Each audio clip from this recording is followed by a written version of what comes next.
Chapter 1 The Mysterious Fire. Tom stared hard at his enemy. "Surrender, villain," he cried, "or taste my blade." He gave the sack of hay a blow with the poker.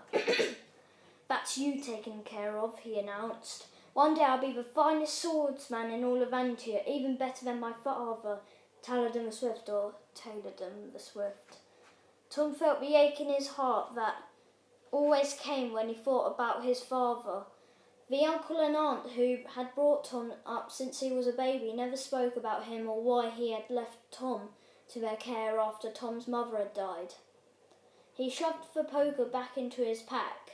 "One day I'll know the truth," he swore. As Tom walked back to the village, a sharp smell caught at the back of his throat.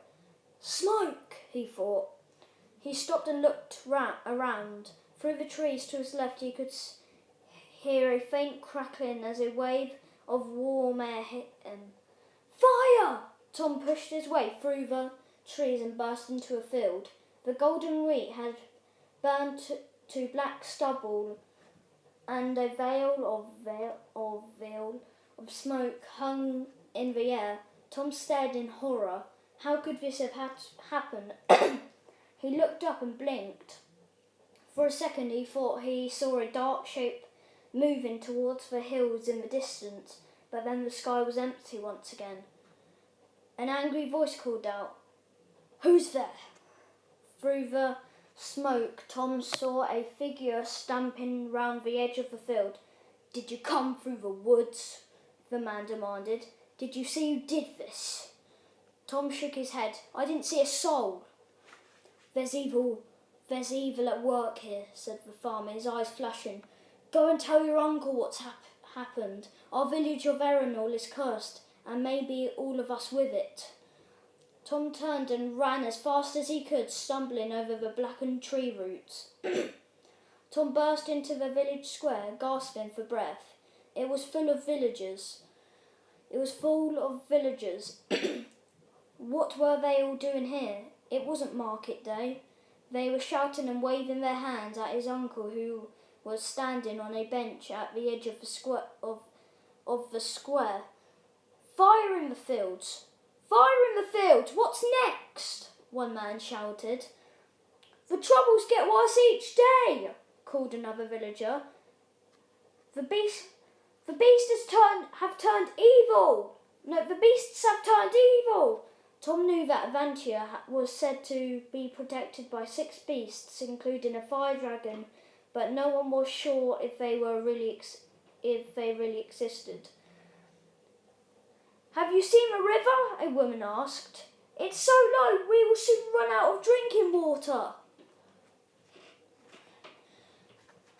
We're cursed, an old man wailed.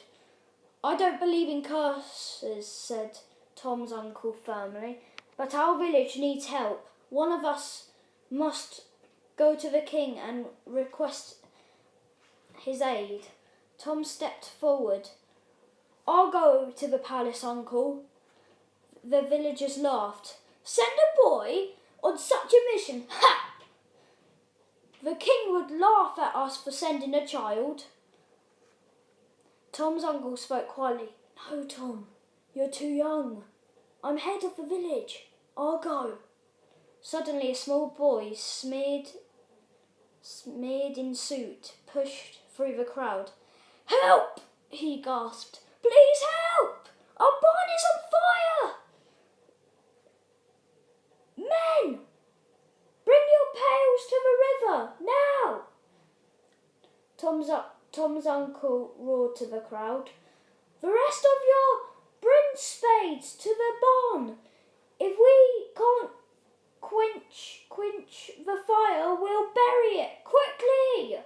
Tom looked at his uncle as the men rushed to obey. "The village needs you here as its leader, Uncle Henry," he said. "Please let me go instead."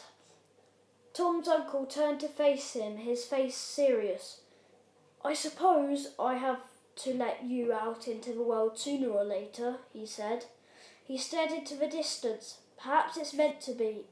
He shook himself and turned back to Tom. Yes, you must go to the king, and there is no time to waste. You will have to leave first thing tomorrow. And that'll leave in part 3 when we'll be talking about chapter 2, Journey to the City. Thanks for listening. Peace out.